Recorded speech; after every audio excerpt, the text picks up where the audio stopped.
that took some time. Yesterday, 3rd December events we are going to discuss today.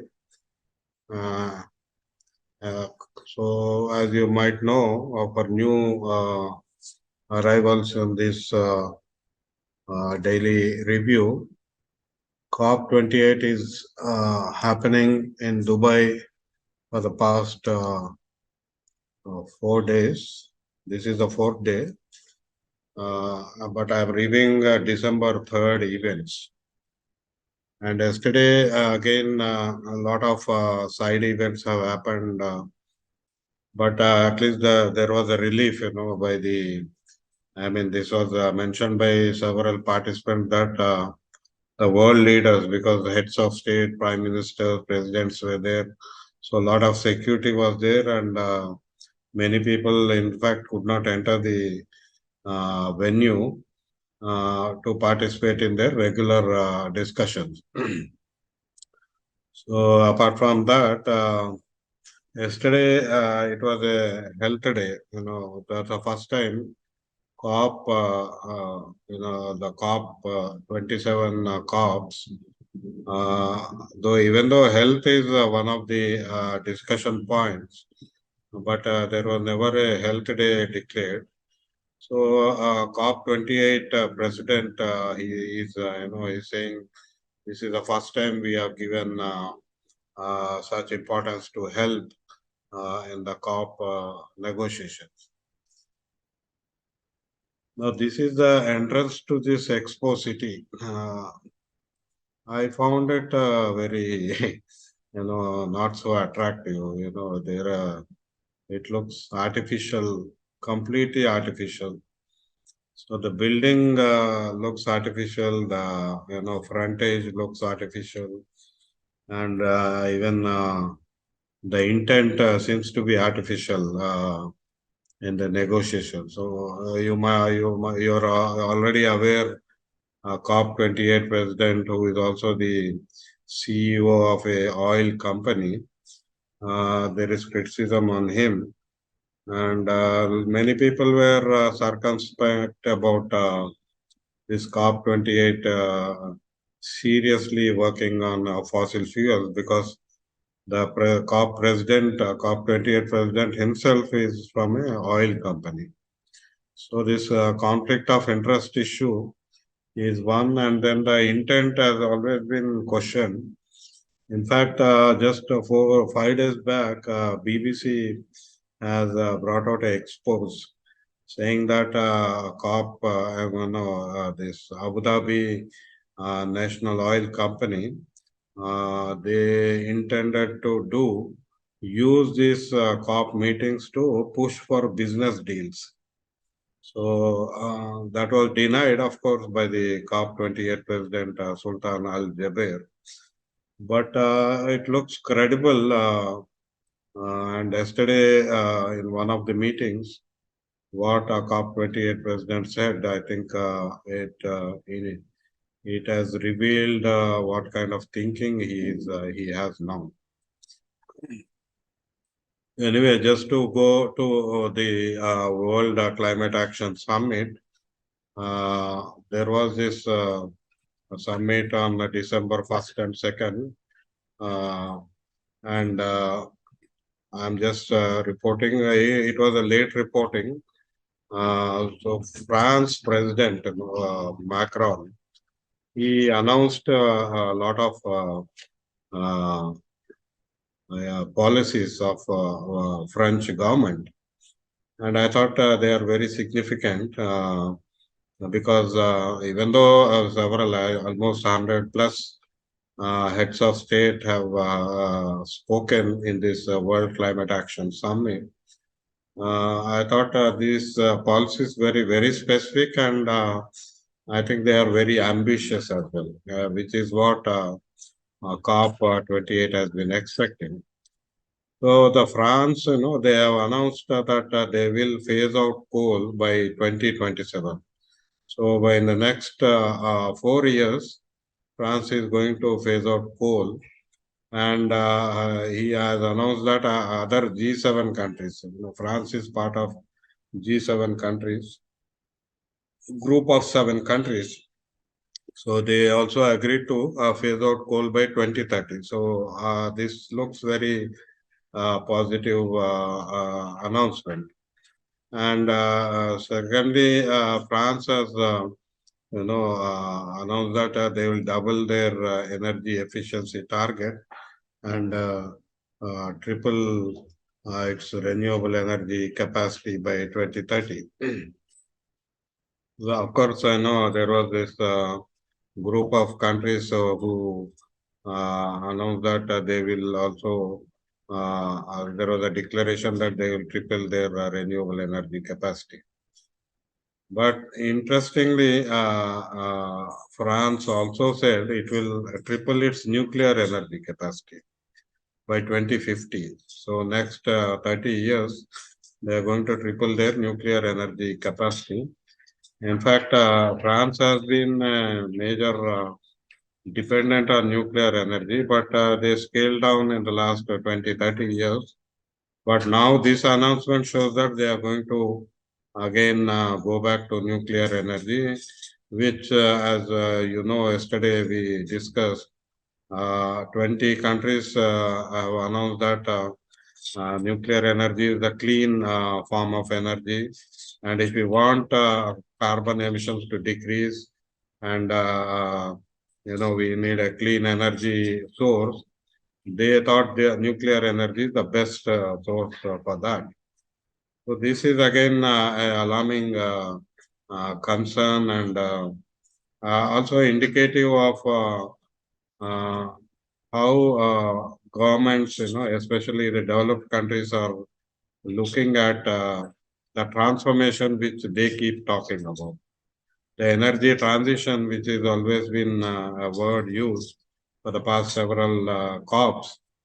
So now they are showing up that this transition is from a unclean energy, but again a burdensome energy source. Nuclear energy has a lot of negatives. The cost is very high. The nuclear waste is a huge burden, and it will be there for generations. And in the past, we have seen there are a lot of accidents. In fact, Japan, a nuclear industry has crippled because of the Fukuoka nuclear power plant accident, and they released radioactive waters into the sea. So there is already, this is not at all a new kind of source. We have experienced, the world has experienced in our 30, 40 years the negative side of this nuclear energy. But now still the governments want to push this as a clean energy alternative.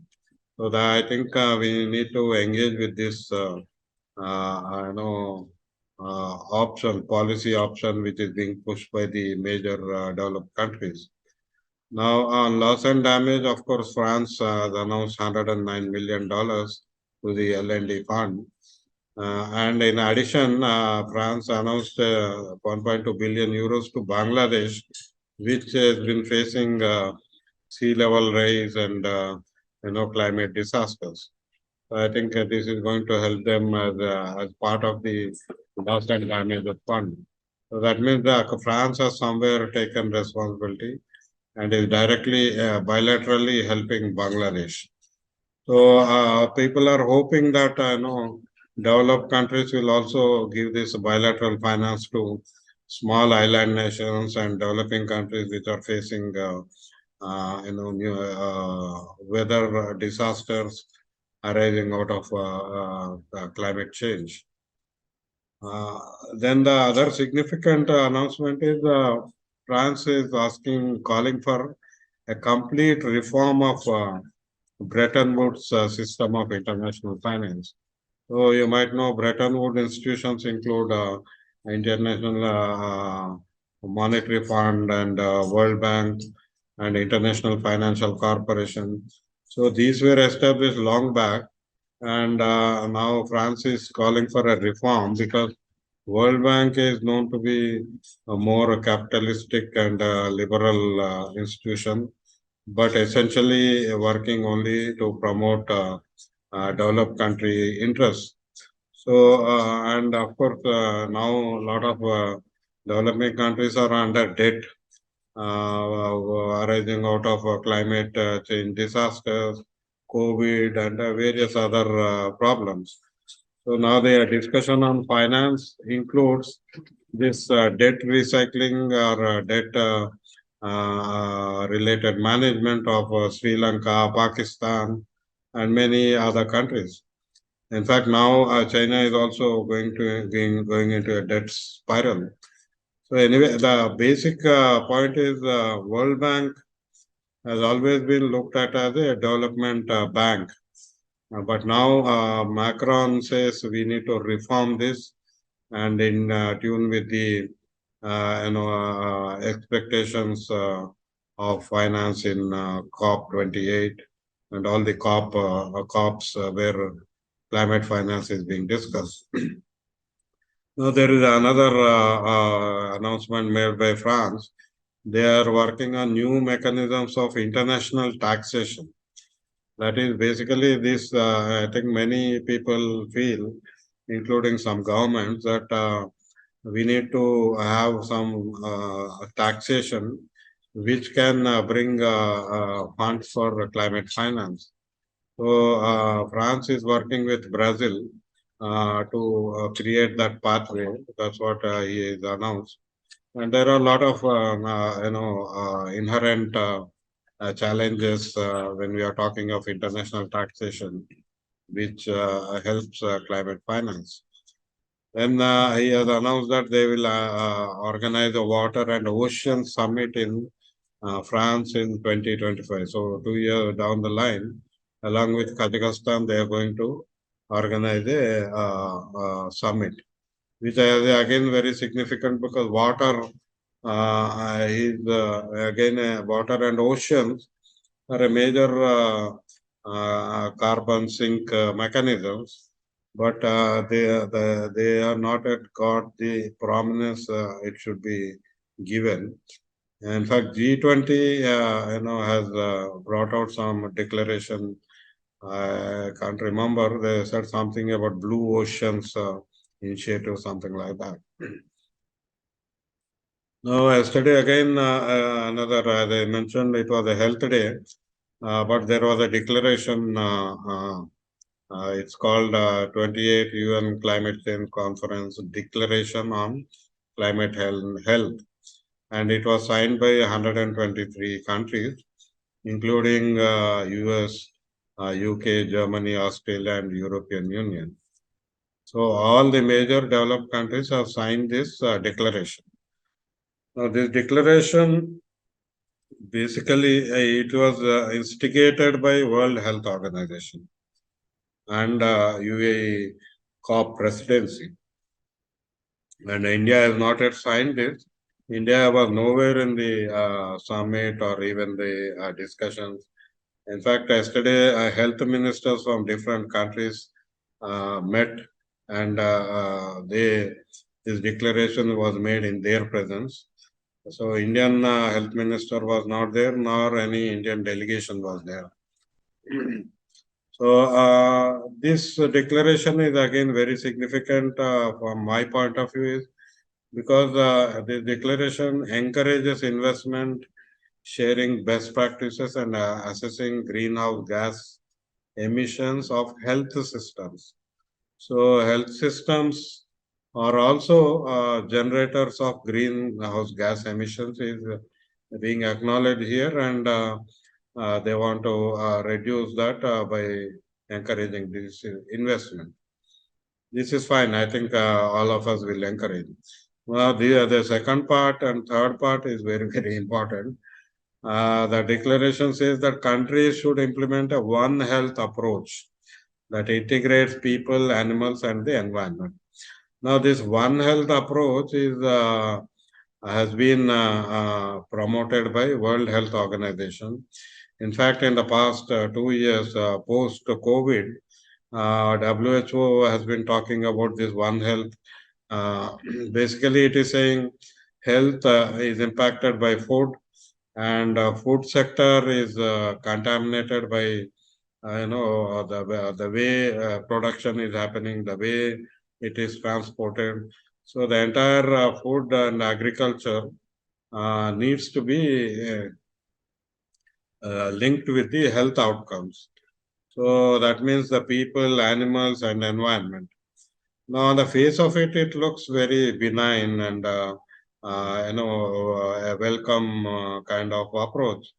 But then, how a WHO, because of its track record of being influenced by private foundations like Bill and Melinda Gates Foundation, Wellcome Trust, and various other foundations, they have been pushing industrial farming and in fact, livestock farming, where stall-fed farms, livestock farms have been identified for very, very huge greenhouse gas emissions. But this approach does not, condemn that kind of farming. In fact, they want to, bring in more technology. So the advocates behind the One Health approach, they are talking of biotech animals, so genetically modified animals, genetic modification, gene editing. In fact, I know one company promoted by, shares of Bill and Melinda Gates Foundation. They are talking of, modifying cows or pigs because these have been identified for producing methane. Then they are also doing research on lab meat. So when they are saying animals are cause of climate emissions, and animals, again, the entire meat sector is leading to unhealthy outcomes for the people. So they are talking of lab-based meat, artificial cultured meat, which is produced in a lab. So this is again a business model which they are trying to promote. So when they are doing One Health approach, they have all these ideas behind that One Health approach. Now, for the first time, in climate change negotiation, this One Health approach has been introduced as a pathway to reduce carbon emissions. And that's again a cause of concern. In fact, again, my hackles were raised yesterday because the COP28 Director General, I forgot his name, but it's not the president, not the Sultan Al Jaber, but COP28 Director General. He said climate health agenda may find space in the cover text of COP28 if countries agree to it. So their cover text is basically the ultimate statement which comes out of every COP. So at the end of the COP28, maybe on 12th or 13th December, they will issue a consensual document that is called cover text. So this, I think the WHO and their cohorts, they want to push this climate health agenda prepared by them and which include this One Health approach into cover text of COP28. So that will mean they have completed one round of acceptability to their approach in all the UN nations. In fact, they will probably come to other conventions. So UN General Assembly, in fact, last May, they issued a political statement saying that this One Health approach and the initiatives of WHO will be encouraged. So WHO systematically, strategically, and very conspiratorially, they are pushing the agenda, and WHO seems to be a power mongering institution within the UN space. And I have a lot of things to say because I've been monitoring what they are doing with the pandemic treaty and international health regulation. But what happened yesterday, and I think again on December 10th and 9th, they are going to have some more meetings on this health agenda in COP28. So I think definitely this is one of the serious concerns before us, apart from the nuclear energy pathway which we have been discussing. Now there have been number of announcements yesterday on the, as I mentioned at the Global Climate Action Summit. Uh, There was a task force on international taxation to enhance development and climate action. It was launched by France, Kenya, Barbados, and other countries. Now, this task force it basically wants to push for international taxation and some acceptability within the COP. Here, I think we need to look at Barbados. Barbados is a small island nation near West Indies, probably as part of West Indies conglomeration. Barbados PM, Prime Minister Mia Motley, has been very active since the Glasgow COP. In fact, she gave a very thunderous speech in the Glasgow, which was, widely shared and widely accepted. And she has been pushing for, on a finance track since then. So they initiated a Bridgetown initiative. So this Bridgetown initiative is about finance, and the Bridgetown initiative is talking about debt reforms. So basically, all these small island nations or developing countries or poor countries, they are in debts for several years. So they are saying we need to look at how to integrate this debt into finance or debt cancellation or debt management reforms. So several suggestions have been made through that Bridgetown initiative. So Barbados, a small country, is now playing a major role in a particular stream of thinking on climate finance. So I think we need to keep looking out for what they are going to do as part of this task force. So that the goal of this task force is gathering countries to join forces and work on identifying taxation options that have the potential to raise additional financing in an inclusive and equitable way. I'll come to the specific statement made by Barbados Prime Minister. And then yesterday there was another declaration. In fact, the day before also they made a declaration, UAE declaration on a global climate finance framework. So this framework initiative of UAE, so they are saying they have a 10-point roadmap for the future of climate finance. And as part of that, they have announced a Altera fund. So, and already $30 billion have been announced by UAE for this Altera fund. So again, this signifies that UAE wants to play a major role in climate finance, and but for what purpose and whether because because the UAE economy is built on oil and fossil fuels, there is a lot of suspicion about the initiatives taken by them and what they want to do using this. Now there is this demand, loss and damage fund is established, but there's a global stock take, as a part of Paris Agreement, there is a global stock take about the progress achieved from Paris Agreement goals. So there is now a demand that global stock take should include loss and damage.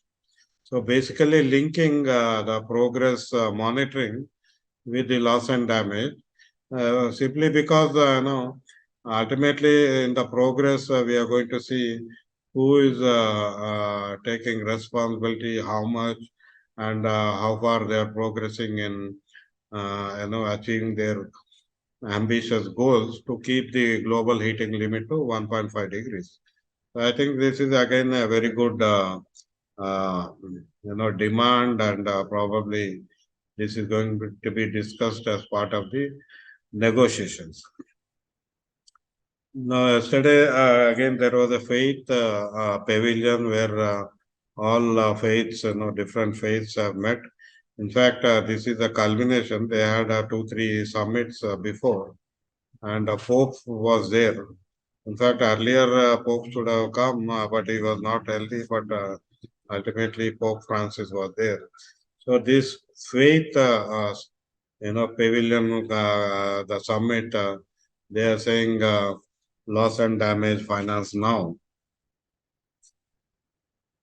Then, like last COP, so we have seen that these heads of states are using private jets. And in fact, now this is happening in UAE, where a lot of the sheikhs and big influential amirs or Arabs are there. Private jets have a usage has increased.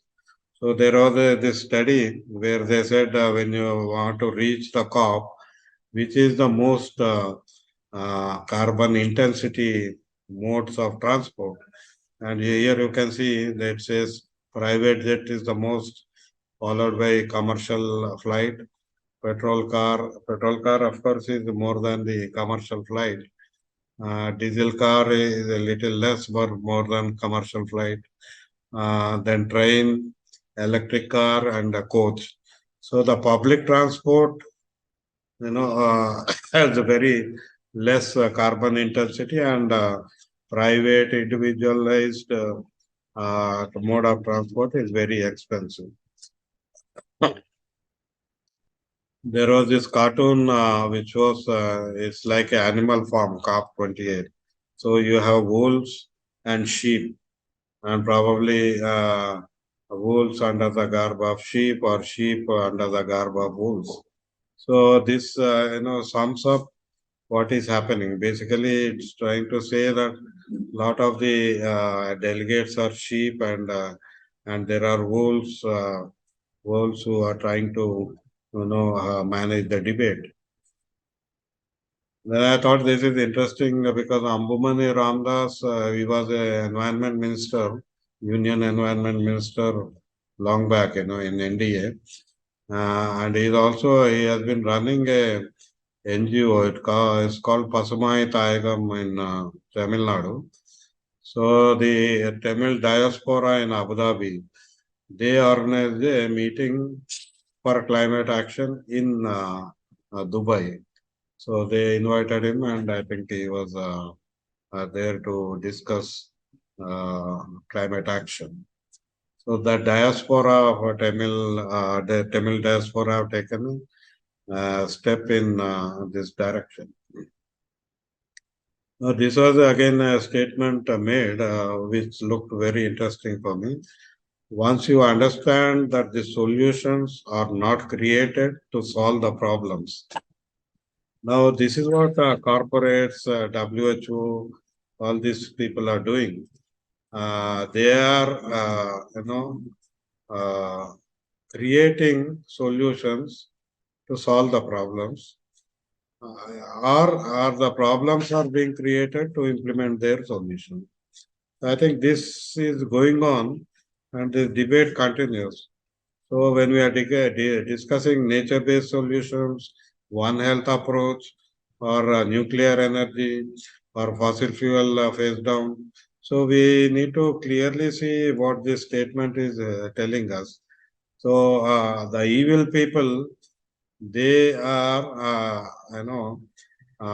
creating problems, and then for their solutions. This is what the message comes out of this, and that's happening. There are different views again, as since 4 days we have been looking at. So now, even though some 700 to 800 billion dollars have been, $1 million have been committed, which is very pittance because the need is in billions and trillions. So they're saying it is peanuts. It's like a mosquito, very small. And then they mentioned taxing big polluters. There was this statement that taxation, international taxation will help. So someone is cautioning taxing big polluters without simultaneously having a regulatory framework to actually force them to decarbonize and without ensuring that they are not going to pass on the tax burden to their consumers. So basically, people think taxing, the taxing the emissions or uh, taxing the polluter will, disincentivize the polluter and they will reduce their emission. But then we know that unless there is a regulatory framework, it does not happen. And also, they should not be able to pass on the burden to consumers.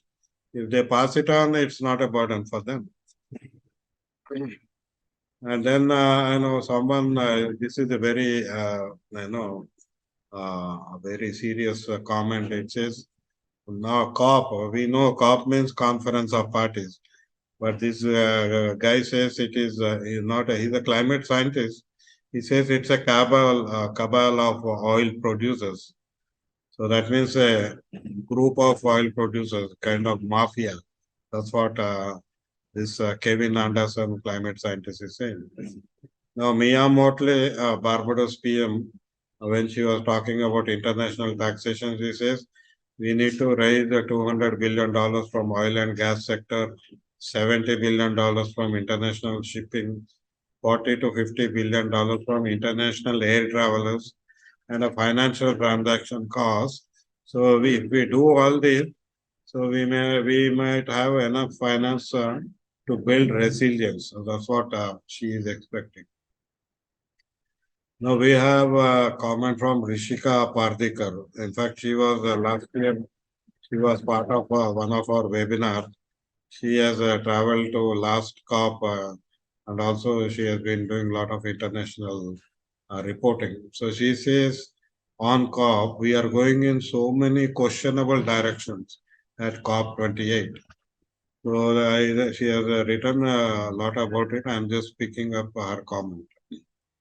Then we have another journalist from India. He says, the truth is that the ferocity of climate events in 2023 cannot be ignored. The clamor for climate justice by frontline communities cannot be disregarded, and the lack of climate action by a few rich countries cannot be overlooked. So this sums up the kind of sentiment or the mindset which is going on among the civil society participants at COP28. Now, coming to negotiation tracks, now there are 27 draft negotiation texts. So most of them are still in the beginning stage. So I'm not going to, I don't have even substantial points to discuss from this negotiation text. But then importantly, one in Article 6.4 carbon markets, there is this mention of emissions avoidance and conservation enhancement. So these are the kind of words which are used, which are very unclear. So negotiations, most of this discussion, they are still grappling with this kind of words. And eventually this is pushed by developed countries and countries with resources. So sometimes poor countries or developing countries delegate, they feel out of the place because of such discussion. Now under first global stock take, there is a negotiation track going on what to do with the results coming out of this global stock take. So there, one of the issues is developing countries are saying we need a process to measure and monitor loss and damage using the biennial transparency reports. So they're saying we can use this method to monitor loss and damage. But then developed countries are not supporting this. In fact, developing countries are saying we need a common metrics. How do you measure loss and damage? So all those, you have a flood, you have a cyclone. So one is, linking it with the climate change. And second, the damage which is caused by that. How do you measure? How do you quantify? I think all those issues are still on the discussion table. This is, of course, RK Singh, this I mentioned yesterday on nuclear energy. So there was this report by Lancet. Lancet is a health publication. They issued a report on health and climate change. So they're saying extreme weather events are making millions food insecure. That means food is impacted by the extreme weather events. So it could be floods, continuous floods, or extreme rains, or cyclones. And so this repetition and very fast events, many people are not able to access food.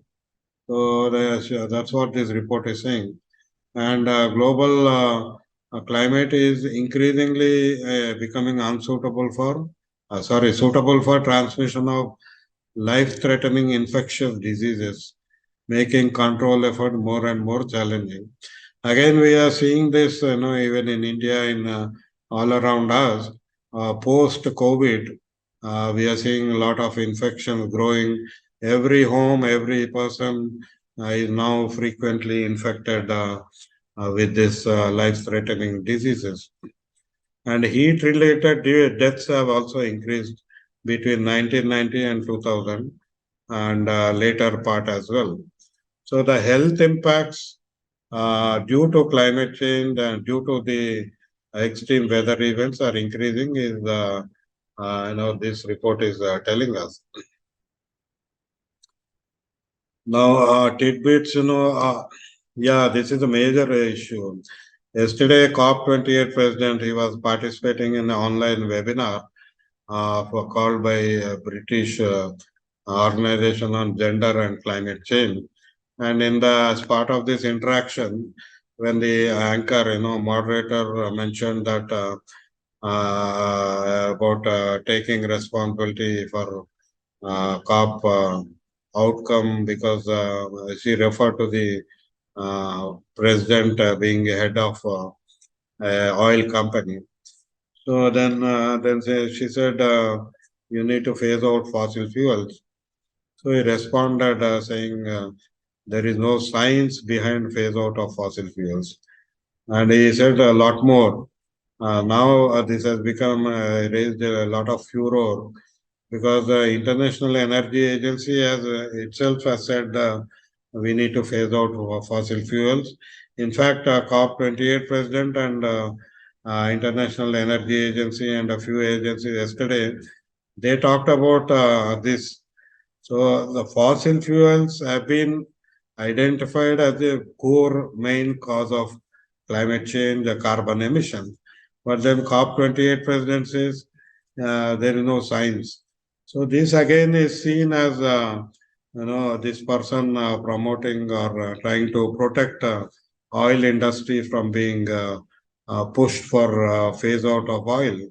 So I think this statement is going to linger for the next until the COP28 is over and probably later as well. Prime Minister, when he was in Dubai, he launched a green credits website at our pavilion. Now, interestingly, Food and Agriculture Organization, then Consultative Group on International Agriculture Research, and WHO. These are all UN agencies, and they are organizing several events at COP28. So they are pushing certain agenda because they are sponsored by a certain foundation. In fact, FAO has signed a MOU with a coalition of seed and pesticide companies, I think 2 years back, and there have been protests. They said it's a mere MOU, but I think FAO mandate is again being pushed by some corporates, is what we can see. Interestingly, we see the Good Food Institute. Good Food Institute is a US-based company. They are producing this lab meat, cultured meat. That's what they say. So they organized an event yesterday at COP28, which says unleashing the power of alternative proteins for climate resilience and food security. So it's obvious that they are pushing lab meat as an alternative to the reduced carbon emissions from the live meat. So I think again there could be two camps in that, and there will be a lot of discussion generated on this. So there was this comment by Dr. Alex. He said the size of COP28 is affecting negotiation. As we have seen yesterday, there are 1 lakh, more than 1 lakh people at COP28. Unlike previously in Sharm el Sheikh, it was somewhere around 40,000. So this is almost double or triple. So he says there is not enough spaces, is not there because of security concerns. Many delegates could not reach their venue on time. Many discussions had to be cancelled, meetings had to be cancelled. So even the arrangements, management of supplying documents, or so various things have been pointed out as they are not working properly, and many delegates are complaining that this is looking like a very problematic venue. This is a daily program, as I mentioned yesterday. So just to recap, that these 27 texts will be discussed as part of these meetings. So I stop here in English, and I'll just quickly sum up in Telugu. నిన్న రెండు ముఖ్యమైన సమావేశాలు జరిగాయి COP28లో దుబాయ్లో. ఒకటేమో ఆరోగ్యం మీద, climate చేంజ్కి ఆరోగ్యానికి ఉన్న సంబంధం ఉన్నది, దీని మీద పనిచేయాలని ఒక డిక్లరేషన్ నిన్న 123 దేశాలు సంతకాలు చేసినాయి. అయితే ఇందులో అనేక విషయాలు డిక్లరేషన్లో ఉన్నాయి, కానీ ప్రపంచ ఆరోగ్య సంస్థ ప్రమోట్ చేస్తున్న వన్ హెల్త్ అప్రోచ్ అనేది ఇందులో ప్రస్తావించారు. వన్ హెల్త్ అప్రోచ్ అంటే వ్యవసాయం, అంటే ఆహార ఉత్పత్తి, వ్యవసాయము, తర్వాత పాడి పంట, పశు సంపద, వీటన్నిటినీ ఒక ఒక ఒక దిక్కున ఒక టెక్నాలజీ పరంగా, ఒక ఉత్పత్తి విధాన పరంగా అది కంట్రోల్ చేసే విధంగా వన్ హెల్త్ అప్రోచ్ ఉంది. అయితే ప్రపంచ ఆరోగ్య సంస్థ అదేమి ప్రజలు ఎన్నుకున్న సంస్థ కాదు. రెండవది అది ఆరోగ్యం గురించి పనిచేయాలి. కానీ వీళ్ళు ఏంటంటే ఆరోగ్యం, ఆహారం వలన సమస్య వస్తుంది కనుక మనము దాని గురించి కూడా పనిచేయాల్సి వస్తుందని వాళ్ళు చెప్పి, అసలు అక్కడ ఆ విధానాలను మార్చడానికి ఈ ప్రపంచ ఆరోగ్య సంస్థ పనిచేస్తున్నది. ఇది చాలా తీవ్రమైన ఆందోళనకరమైన సమస్య. ఎందుకంటే ప్రపంచ ఆరోగ్య సంస్థ ఐక్యరాజ్య సమితి సంస్థల్లో ఒక భాగస్వామి సంస్థ. అనేక సంస్థలు ఉన్నాయి, ఇది ఒకటి అందులో. సో వీళ్ళు ఇప్పుడు ఈ విధానాన్ని కొంత మార్చే ప్రయత్నము, అంటే ఆయా దేశాల విధానాలను మార్చడానికి ఈ సంస్థ ప్రయత్నం చేస్తుంది. అంటే అధికారం తెచ్చుకుంటుంది, అధికారం కొరకు పనిచేస్తున్నట్టు కనపడుతుంది. కాకపోతే ఈ సంస్థకు నిధులు ఎవరు ఇస్తున్నారు, ఈ సంస్థను నిర్దేశిస్తుంది ఎవరు అనే ప్రశ్న ఉంది. అది మనకు 85% ప్రైవేటు ఫౌండేషన్ల నుంచి వాళ్ళకి నిధులు వస్తున్నాయి, మనం చూస్తున్నాం. అది తర్వాత నిన్న ఈ ఫైనాన్స్ మీద కూడా చాలా కార్యక్రమాలు జరిగాయి. తర్వాత టాక్సేషన్ మీద సమావేశాలు జరిగాయి. అయితే డిసెంబర్ 1, 2 ఈ ప్రపంచ అధినేతలు వచ్చిన సందర్భంలో అనేక చర్చలు మొదలు కాలేదు. సెక్యూరిటీ పరంగా చాలా మంది ఏమీ చేయలేకపోయారు. కాకపోతే నిన్నటి నుంచి దాదాపు 27 ఈ చర్చ చర్చ కొరకు ఏవైతే టెక్స్ట్ అంటే ఆ ప్రతిపాదనలు ఉంటాయో అవన్నీ నిన్నటి నుంచి కొద్దిగా ఒక క్రమబద్ధంగా ఆ చర్చలు జరుగుతున్నట్టు కనపడుతుంది. అది 27 ప్రతులు మనం చూస్తున్నాం. బహుశా ఇంకో 10 రోజుల్లో వీటి మీద ప్రగతి సాధిస్తారు అనుకుంటున్నాను. ఎందుకంటే రోజు దాని మీద కూర్చొని మాట్లాడుతున్నాం. ఇది కాక ఇంకా COP28 ప్రెసిడెంట్ మీద నిన్న ఒక సీరియస్ కామెంట్ వచ్చింది. ఎందుకంటే ఆయన ఈ శిలాజ ఇంధనాలను తగ్గించాలి, శిలాజ ఇంధనాల వినియోగం మీద ఈ COP28 నుంచి ఒక స్పష్టమైన ప్రకటన రావాలని ఒత్తిడి ఉంది. ఒత్తిడి నేపథ్యంలో ఒక మీటింగ్ లో ఒక ఆమె అడిగితే COP28 ప్రెసిడెంట్ అన్నారు, ఇది అసలు దీనికి శాస్త్రీయత లేదు, ఇది శాస్త్రీయంగా రుజువు కాలేదు, క్లైమేట్ చేంజ్ శిలాజ ఇంధనాల వల్లనే జరిగిందనే దానికి శాస్త్రీయ ఆధారాలు లేవని ఆయన ప్రకటించారు. సో దీని మీద కూడా ఇప్పుడు అన్ని వర్గాల్లో ఆందోళన వస్తుంది. ఎందుకంటే ఇది కేవలం ఒక వ్యక్తో ఒక స్వతంత్ర సంస్థ నుంచి వచ్చింది కాదు. అనేక దేశాలు ఒప్పుకున్నాయి. ఇప్పటికే ఐరోపా కూటమి కూడా ఈ శిలాజ ఇంధనాలను తగ్గించాలని వాళ్ళు కూడా అంటున్నారు. తర్వాత ఇంటర్నేషనల్ ఎనర్జీ ఏజెన్సీ అంటుంది. సో ఇవన్నీ ఉన్న నేపథ్యంలో ఈ ఒక ఆయిల్ కంపెనీకి అధ్యక్షుడు అయిన COP28 ప్రెసిడెంట్ ఇలా అనడము కేవలము ఆ ఆయిల్ ఇండస్ట్రీ అంటే పెట్రోలియం ఇండస్ట్రీని కాపాడడానికే ఆయన ఇట్లా మాట్లాడుతున్నాడని వచ్చింది.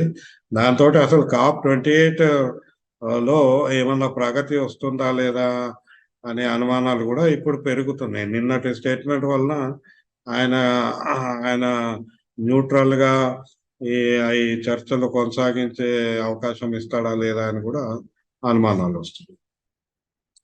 అయితే ఇది ప్రశ్నలకు తావు పెట్టలేదు, కానీ ఒక ప్రశ్న వచ్చింది.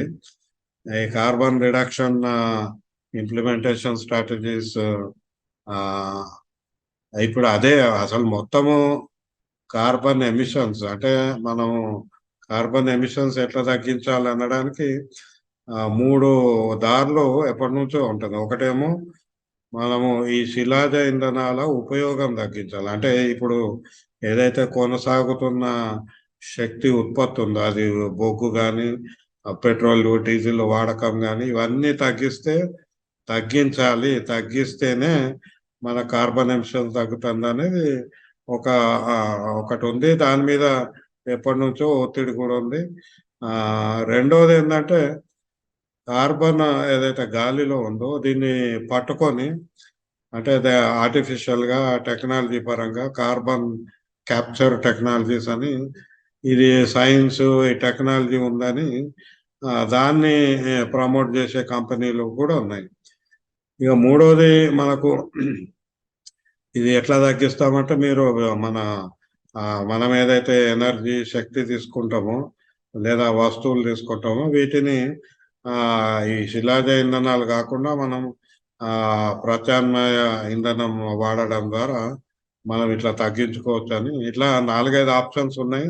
అన్ని కూడా ఇప్పుడు చర్చల్లో నడుస్తుంది. కాకపోతే అది ఇప్పుడు ఇందులో 2 వస్తున్నాయి. కాప్ ఒక నిర్ణయం తీసుకుంది, దీన్ని అమలు చేయాలంటే దేశాలు ఒప్పుకోవాలి. అంటే ఇది చట్టంగా మారడం లేదు మనకి, ఎందుకంటే ప్రపంచ ప్రభుత్వం లేదు మనకి, ప్రపంచ ప్రభుత్వం అంటూ లేదు. సో ఇది అందరూ కలిసి నిర్ణయం తీసుకొని దాన్ని అమలు చేయాల్సింది. ఒకవేళ రేపు పొద్దున దాన్ని ఒక చట్టం చేశారు, కన్వెన్షన్ లీగల్లీ బైండింగ్ చేస్తే ఆ పర్యావసానాలు అంటే ఆ మార్పుకి ఆయా దేశాల్లో ఉండే పర్యావసానాల గురించి చర్చించినాకనే దాని అమలు గురించి కూడా చేయాల్సి వస్తుంది అనేది ఉంది. అది నేను కూడా ఒప్పుకుంటాను. ఎందుకంటే ప్రజాస్వామ్యంలో మనము ఒక ఒక పరిష్కారం అని అనుకుంటాం కానీ ఆ పరిష్కారం వల్ల సాధారణ ప్రజలు, ఆదివాసీలు, తర్వాత వాయిస్ లేని వాళ్ళు వీళ్ళందరూ కూడా నేరుగా దాని వలన ప్రభావితమయ్యే అవకాశం ఉంది. కాబట్టి ఏ పరిష్కారమైనా కూడా అందరూ చర్చించుకొని దాని విధి విధానాలు, దాని రూపము అవన్నీ మాట్లాడుకుంటేనే అది ముందుకెళ్తుంది. సుస్థిరంగా పరిష్కారం ముందుకెళ్ళే అవకాశం ఉంటుంది. సో అవన్నీ కూడా ఇందులో భాగమే. కాకపోతే ఇప్పుడు ఈ కాప్లో ఫాసిల్ ఫ్యూయల్ ఫేజ్ డౌన్, ఇప్పుడు ఒక గ్లాస్గోలో ఫాసిల్ ఫ్యూయల్ ఫేజ్ డౌన్ అనే పదం వాడింది. ఫేజ్ డౌన్ బదులు ఫేజ్ అవుట్ అన్నారు ముందు, కానీ దాన్ని భారతదేశమే దాని ఫేజ్ డౌన్ అన్నది. భారతదేశం ఏమంటుంది, రెండు ఫాసిల్ ఫ్యూయల్స్ అంటే కేవలం బొగ్గు గురించి మాట్లాడకండి, మీరు అన్ని ఫాసిల్ ఫ్యూయల్స్ మాట్లాడండి అని భారతదేశం అంటుంది. తర్వాత ఫేజ్ డౌన్ అంటే బేసికలీ మన ఎంత తగ్గించుకోవాలి, ఎట్లా తగ్గించుకోవాలి అనేది ఆయా దేశాలను నిర్ణయించుకోవాలనేది వారు చెప్తున్నారు. ఎందుకంటే అంతర్జాతీయంగా కార్బన్ బడ్జెట్ అంటే ఇప్పుడు కార్బన్ ఏదైతే పెరిగిందో దానికి ఎక్కువ శాతము దాన్ని కాంట్రిబ్యూట్ చేసింది, దోహదం చేసింది అభివృద్ధి చెందిన దేశాలు. అంటే 100 రూపాయలు ఉంటే 80 రూపాయలు వాళ్ళే తీసుకున్నారు.